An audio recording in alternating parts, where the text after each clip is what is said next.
दोस्तों नमस्कार, ये है मार्गदर्शन फॉर सिविल सर्विसेज। मैं अनुराग चौधरी।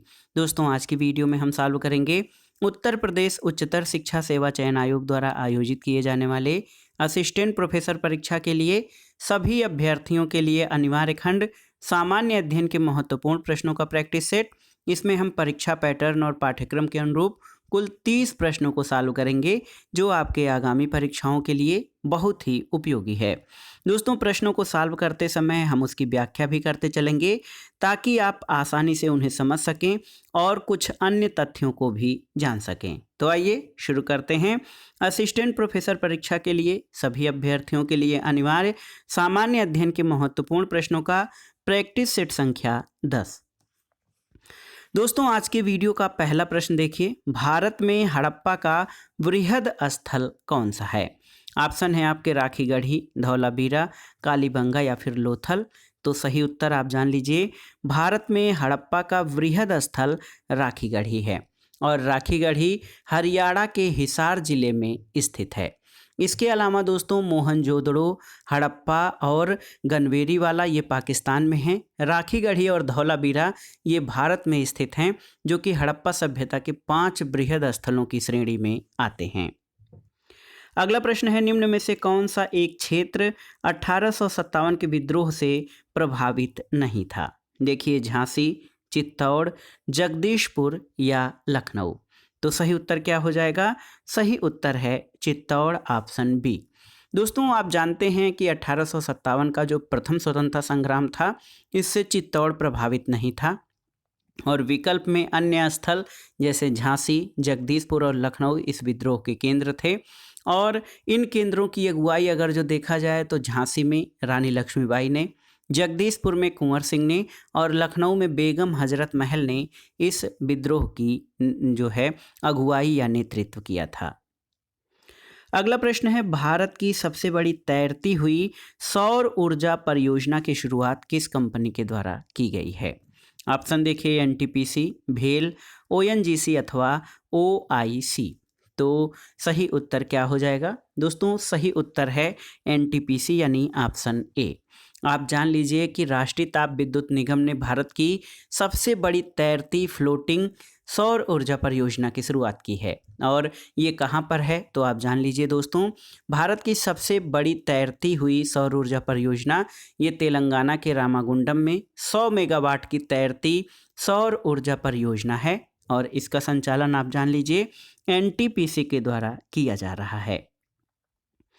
अगला प्रश्न है, ऑपरेशन नारकोस किस सुरक्षा बल के द्वारा चलाया गया था? ऑप्शन देखिए रेलवे सुरक्षा बल, rapid action force, Indo Tibet border police और सीमा सुरक्षा बल। तो सही उत्तर है दोस्तों रेलवे सुरक्षा बल। देखिए ऑप्शन ए आपका सही उत्तर हो जाएगा। आरपीएफ जिसको रेलवे प्रोटेक्शन फोर्स कहा जाता है। दोस्तों रेलवे सुरक्षा बल द्वारा जो है नशीले पदार्थों की तस्करी के खिलाफ ऑपरेशन नारकोस चलाया गया था और रेलवे सुरक्षा बल ने इस अभियान के तहत एक माह में 7.40 करोड़ रुपए से अधिक मूल्य के नशीले पदार्थों के उत्पादों को जब्त किया था। अगला प्रश्न दोस्तों कथन और कारण से संबंधित हैं। यहाँ पर देखिए कथन और कारण दिए गए हैं और कूट के आधार पर इन प्रश्नों के सही उत्तर आपको देने हैं। कथन है आपका कि सतत विकास मानव समाज के कल्याण के लिए महत्वपूर्ण है, बिल्कुल सही है। कारण है कि सतत विकास से अभिप्राय ऐसे विकास से है जो भावी पीढ़ियों की जरूरतें पूरे करने की योग्यता को प्रभावित किए बिना वर्तमान समय की आवश्यकता पूरी करे। तो सही उत्तर क्या हो जाएगा? दोस्तों आप देख लीजिए कि कथन और कारण दोनों सही हैं और कारण कथन की सही व्याख्या करता है। और आप जानते भी हैं दोस्तों सतत विकास या सस्टेनेबल डेवलपमेंट मानव के कल्याण के लिए महत्वपूर्ण है, क्योंकि ये भावी पीढ़ियों की ज़रूरतें पूरे करने की योग्यता को प्रभावित किए बिना वर्तमान समय की आवश्यकता को पूरा करने का प्रयास करता है।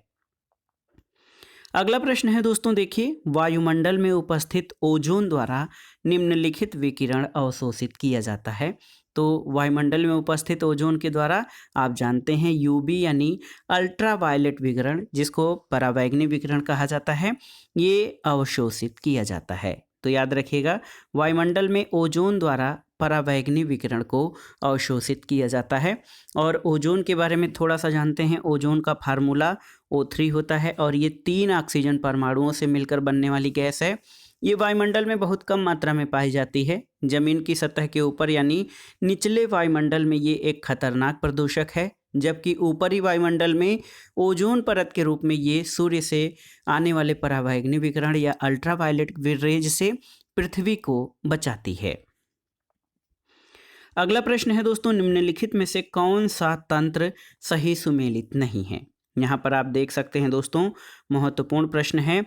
ग्रीन हाउस गैस और स्रोत। देखिए, carbon dioxide thermal power station, तो ये आपका सही है। क्लोरोफ्लोरोकार्बन ऑटोमोबाइल, ये सही नहीं है। नाइट्रस ऑक्साइड जलमग्न धान के खेत, सही है।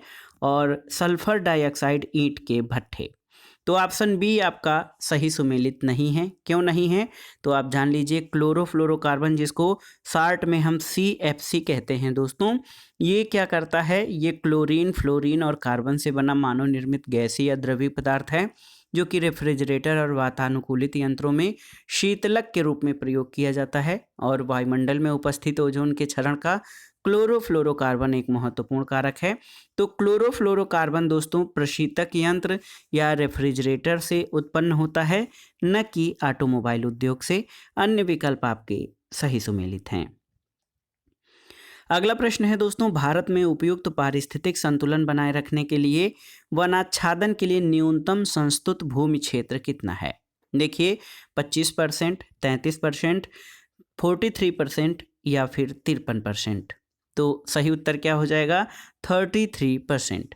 दोस्तों, राष्ट्रीय वन नीति जो है, इसके अनुसार देश के कुल क्षेत्रफल के कम से कम 1/3 यानी 33% भाग पर वन होने आवश्यक है, ताकि पारिस्थितिक संतुलन बनाए रखा जा सके। और पहाड़ी और पर्वतीय क्षेत्र में ये निर्धारण 2/3 होता है, ताकि वहाँ पर अपरदन और भूस्खलन को रोका जा सके।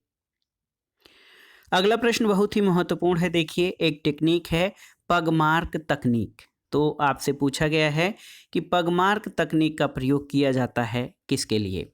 यहाँ पर देखिए, वनों में पक्षी का अवलोकन करने में, दुर्लभ वन्य जंतु के बद्ध स्थल में प्रजनन के लिए, विभिन्न वन्य जंतुओं की संख्या के आकलन के लिए, या वन्य जंतुओं में गुदना गोदने के लिए, ताकि एक स्पीसीज का दूसरे से भेद किया जा सके।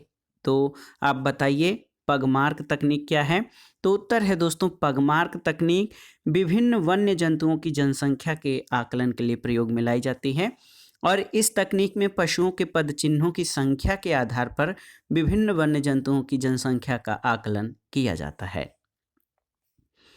अगला प्रश्न है दोस्तों, गांधीयन इनोवेशन या गांधी जी का नवाचार, इससे आपका क्या तात्पर्य है। देखिए, अधिक उत्पादन, घरेलू अर्थव्यवस्था में अधिक उत्पादन से, उपभोग के लिए उत्पादन से, या कम निवेश से अधिक उत्पादन अधिक लोगों के लिए। तो सही उत्तर है गांधीयन इनोवेशन या गांधीयन उपचार का, जो गांधीयन नवाचार का सबसे महत्वपूर्ण जो उपयोग है या इसका उद्देश्य है, वो ये है कि कम से कम निवेश में अधिक उत्पादन अधिक लोगों के लिए। और आप जान लीजिए दोस्तों, ये शब्दावली सबसे पहले प्रोफेसर प्रहलाद और आर्य माशेलकर द्वारा प्रयोग किया गया था। और ये है गांधीयन इनोवेशन, जिसमें कम इन्वेस्टमेंट से अधिक उत्पादन किए जाने पर बल दिया गया है, ताकि अधिक से अधिक लोगों के लिए उनकी ज़रूरतें पूरी की जा सकें। अगला प्रश्न है दोस्तों, सौरमंडल का सबसे बड़ा ग्रह कौन सा है। देखिए, बृहस्पति, वरुण, शुक्र और शनि। तो इसमें से आकार की दृष्टि से सौरमंडल का सबसे बड़ा ग्रह बृहस्पति है, जिसको जुपिटर कहते हैं। और बृहस्पति का व्यास सर्वाधिक है, यानी 1,42,984 किलोमीटर। ये आकार की दृष्टि से जो है बृहस्पति का व्यास है। अगला प्रश्न है, निम्नलिखित युग्मों में से कौन सा सुमेलित नहीं है, आपको बताना है। नांगल बांध सतलज नदी पर, सही सुमेलित है। सरदार सरोवर परियोजना नर्मदा नदी, सही सुमेलित है। नागार्जुन सागर जो है गोदावरी नदी, तो ये सही नहीं है, क्योंकि नागार्जुन सागर गोदावरी पर नहीं बल्कि कृष्णा नदी पर स्थित है। और हीराकुंड बांध दोस्तों महानदी, ये आपका सही सुमेलित है। तो आप जान लीजिए, नांगल बांध सतलज नदी पर, सरदार सरोवर परियोजना नर्मदा नदी पर, और नागार्जुन सागर ये कृष्णा नदी पर है, न कि गोदावरी नदी, और हीराकुंड बांध महानदी पर निर्मित है। तो ऑप्शन सी आपका सही सुमेलित नहीं है, अन्य विकल्प आपके सही सुमेलित हैं। अगला प्रश्न है दोस्तों, मौलिक अधिकार क्या है आपको बताना है। वाद योग्य, अवाद योग्य, लचीले या फिर कठोर। तो सही उत्तर है दोस्तों, भारतीय संविधान में सामाजिक आर्थिक एजेंडे को साकारित करने के लिए वाद योग्य और अवाद योग्य दोनों तरह की व्यवस्थाएं समाहित हैं, जिसमें मौलिक अधिकार वाद योग्य हैं और नीति निर्देशक तत्व अवाद योग्य हैं। तो मौलिक अधिकार वाद योग्य हैं, और यदि किसी व्यक्ति के मौलिक अधिकारों का हनन होता है तो वो उनके सुरक्षा के लिए या उनकी रक्षा के लिए न्यायालय की शरण ले सकता है। अगला प्रश्न है दोस्तों, भारत के उपराष्ट्रपति का निर्वाचन एक निर्वाचक मंडल के द्वारा किया जाता है, जिसके सदस्य होते हैं कौन। आपको बताना है कि भारत के जो वाइस प्रेसिडेंट्स होते हैं उपराष्ट्रपति, उनका निर्वाचन एक निर्वाचक मंडल के द्वारा किया जाता है। इसके सदस्य कौन होते हैं। ऑप्शन देखिए, संसद के दोनों सदनों के केवल निर्वाचित सदस्य, संसद के दोनों सदनों के सभी सदस्य, राज्यसभा के और राज्य विधानसभाओं के केवल निर्वाचित सदस्य, या फिर राज्य विधानसभाओं के केवल निर्वाचित सदस्य। तो आप जानते हैं दोस्तों, संविधान के अनुच्छेद 66(1) के तहत जो उपराष्ट्रपति का निर्वाचन होता है वो संसद के दोनों सदनों के निर्वाचित और मनोनीत यानी सभी सदस्यों से मिलकर बनने वाले निर्वाचक गण के सदस्यों द्वारा आनुपातिक प्रतिनिधित्व पद्धति के अनुसार एकल संक्रमणीय मत द्वारा होता है। तो आप जान लीजिए, संसद के दोनों सदनों के सभी सदस्य, ऑप्शन बी आपका सही उत्तर हो जाएगा। और इसमें महत्वपूर्ण ये है कि उपराष्ट्रपति के निर्वाचक मंडल में संसद के दोनों सदनों के सभी सदस्य यानी निर्वाचित और मनोनीत दोनों ही सदस्य इसके निर्वाचक मंडल में जो है शामिल होते हैं। अगला प्रश्न है, नवयुवकों द्वारा 18 वर्ष की आयु पर मताधिकार का पहली बार प्रयोग किया गया था आम चुनाव में किसमें। तो आप जान लीजिए दोस्तों, 61वें संविधान संशोधन अधिनियम, ये 61वां संविधान संशोधन अधिनियम था और 1988, याद रखिएगा, 61वां संविधान संशोधन अधिनियम 1988 के द्वारा मताधिकार की आयु को 21 वर्ष से घटाकर 18 वर्ष किया गया था, जो कि 28 मार्च 1989 से प्रभावी हुआ। और जो है दोस्तों, नवयुवकों द्वारा 18 वर्ष की आयु पर मताधिकार का पहली बार प्रयोग नवंबर 1989 में संपन्न 9वीं लोकसभा के आम चुनाव में किया गया था। तो उत्तर है 1989, ऑप्शन सी आपका सही उत्तर है। अगला प्रश्न है दोस्तों, निम्नलिखित में से कौन सा भारतीय कृषि की निम्न उत्पादकता का कारण नहीं है। जनसंख्या का दबाव, तो देखिए बहुत ही महत्वपूर्ण है जनसंख्या का दबाव दोस्तों, ये भारतीय कृषि की निम्न उत्पादकता का कारण है। इसके अलावा आप देखिए प्रच्छन्न बेरोजगारी बिल्कुल सही है, सहकारी कृषि नहीं है, भूजोत का छोटा आकार बिल्कुल। तो आप देख लीजिए दोस्तों, भूजोत का छोटा आकार, प्रच्छन्न बेरोजगारी और जनसंख्या का दबाव, ये भारतीय कृषि की निम्न उत्पादकता का कारण है, जबकि सहकारी कृषि निम्न उत्पादकता के कारण में सही नहीं है। तो याद रखिएगा दोस्तों, 20वें दशक के आरंभ में भारत में सहकारी कृषि की दिशा में महत्वपूर्ण प्रयास किए गए थे और स्वतंत्रता के बाद जो है सहकारी कृषि को बढ़ावा देने का भी विशेष प्रयास किया गया था। सहकारी कृषि से उत्पादकता में वृद्धि होती है, इसलिए ये उत्पादकता के कमी के कारणों में शामिल नहीं है। अगला प्रश्न है दोस्तों, अटल नवप्रवर्तन यानी अटल इनोवेशन मिशन किसके अधीन स्थापित किया गया है। देखिए, विज्ञान और प्रौद्योगिकी विभाग, श्रम और रोजगार मंत्रालय, नीति आयोग और कौशल विकास और उद्यमिता मंत्रालय। तो आप जान लीजिए दोस्तों, अटल नवप्रवर्तन मिशन 2015 के बजट में शुरू किया गया था और ये नीति आयोग के अधीन गठित एक संस्था है, याद रखिएगा। तो बहुत ही महत्वपूर्ण है दोस्तों, अटल इनोवेशन मिशन का उद्देश्य देश भर में स्कूलों, विश्वविद्यालयों, अनुसंधान संस्थानों में औद्योगिक स्तर पर नवाचार और उद्यमिता को बढ़ावा देने का बेहतर वातावरण बनाना है।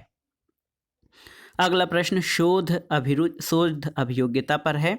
नीचे दी गई शोध विधियों में कौन सी विधि परिकल्पना यानी हाइपोथेसिस परीक्षण प्रक्रिया इष्टतम रूप से बाह्य चरों की भूमिका को सुरक्षित करती है?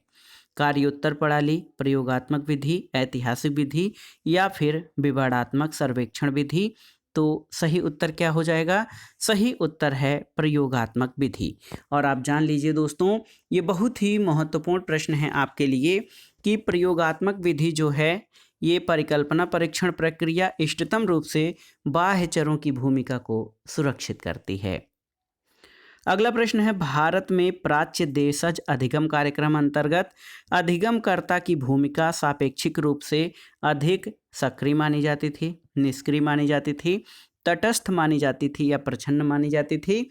तो सही उत्तर है, भारत में प्राच्य देशज अधिगम कार्यक्रम के अंतर्गत अधिगमकर्ता की भूमिका सापेक्षिक रूप से अधिक सक्रिय मानी जाती थी।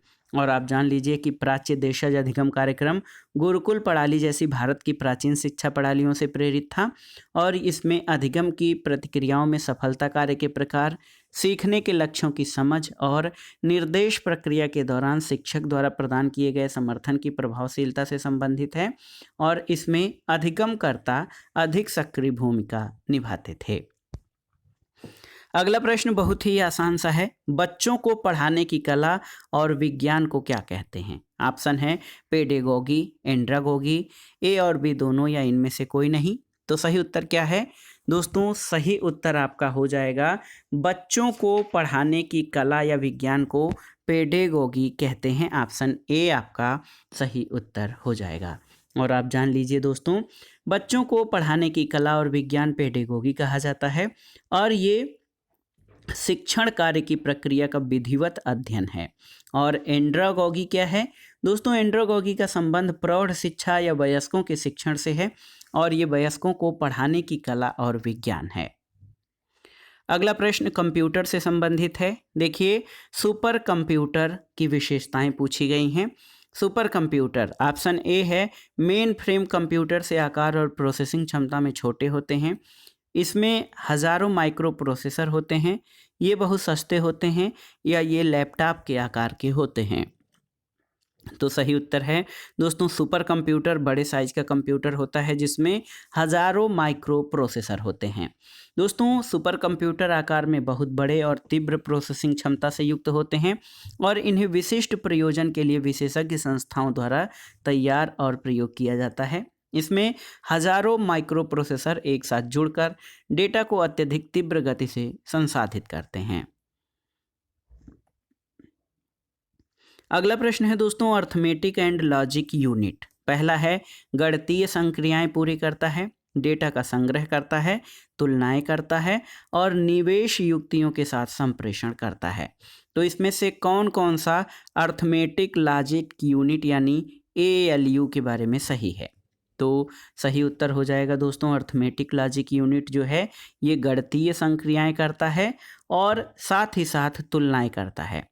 तो आप देखिए 1 और 3, ऑप्शन डी इस प्रश्न का सही उत्तर हो जाएगा। 1 और 3 अर्थमेटिक लॉजिक यूनिट के बारे में सही है।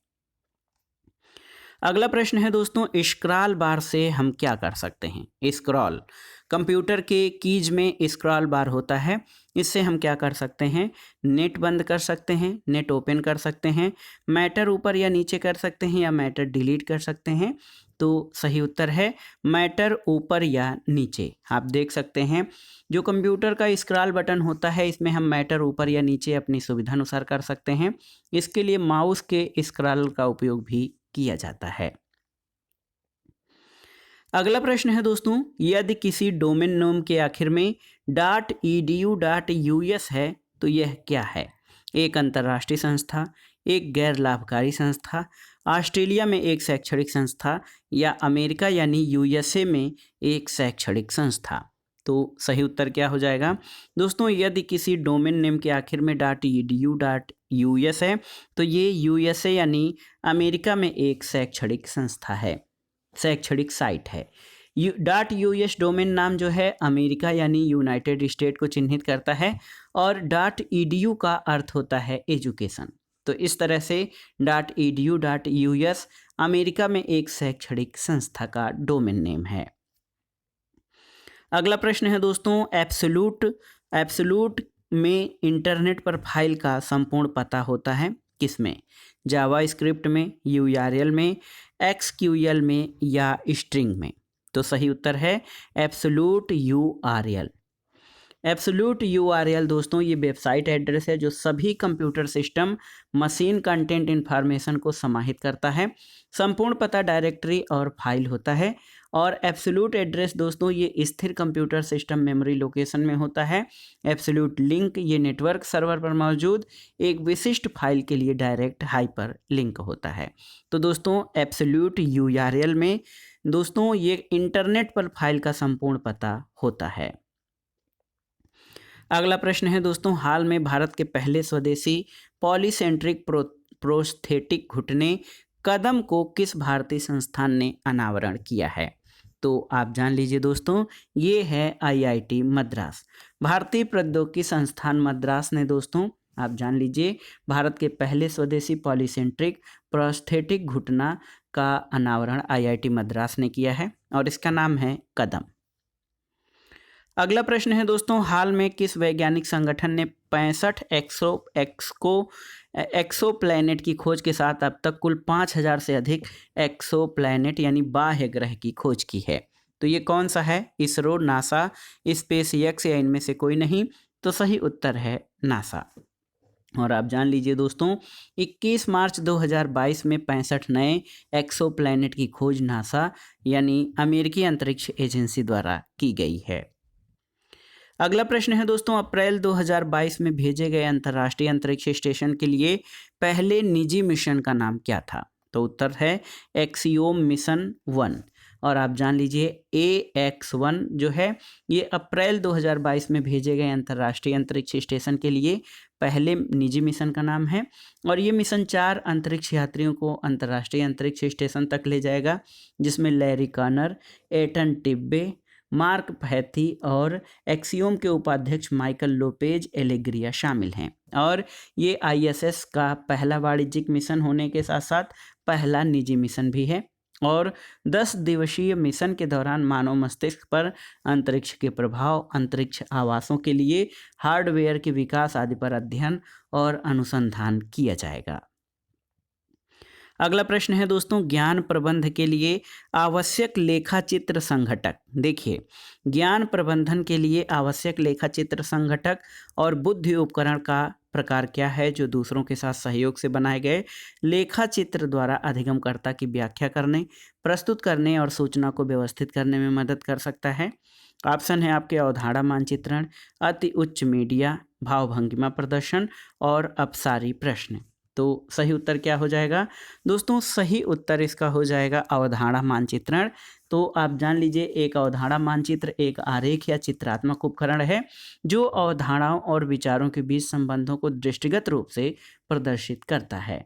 और आप जान लीजिए दोस्तों अवधारणा मानचित्र ज्ञान प्रबंध के लिए आवश्यक लेखाचित्र, संगठक और बुद्धि उपकरण का एक प्रकार है जो लेखाचित्र द्वारा अधिगमकर्ता की व्याख्या को प्रस्तुत करने में मदद कर सकता है। अगला प्रश्न और आज के प्रैक्टिस सेट का आखिरी प्रश्न है, मुख्यतया सीमित उत्तर वाले प्रश्नों को पूछने का तरीका जो लोगों को नियामक मानदंडों के परीक्षण के संबंध में प्रयुक्त किया जाता है उसे इस रूप में जाना जाता है: अपगामी तकनीक, शब्द चित्र तकनीक, व्याख्यात्मक तकनीक या बहिर्वासी तकनीक। तो सही उत्तर है ऑप्शन बी, शब्द चित्र तकनीक। दोस्तों मुख्यतया सीमित उत्तर वाले प्रश्नों को पूछने का तरीका जो लोगों को नियामक मानदंडों के परीक्षण के संबंध में प्रयुक्त किया जाता है उसको विग्नेट टेक्निक कहा जाता है। और आप जान लीजिए ये एक ऐसी तकनीक है जो परिदृश्यों और स्थितियों को दर्शाने वाली कहानियों की प्रतिक्रियाओं या टिप्पणियों से धारणाओं, विचारों, विश्वासों और दृष्टिकोणों को प्राप्त करती है। तो दोस्तों ये था आज का वीडियो।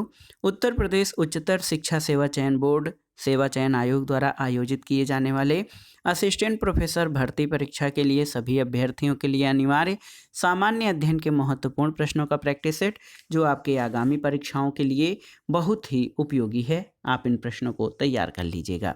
वीडियो आपको कैसा लगा हमें कमेंट बॉक्स में ज़रूर बताइएगा। वीडियो को लाइक करें, शेयर करें और इस चैनल मार्गदर्शन फॉर सिविल सर्विसेज को सब्सक्राइब करें। दोस्तों वीडियो देखने के लिए धन्यवाद। नमस्कार।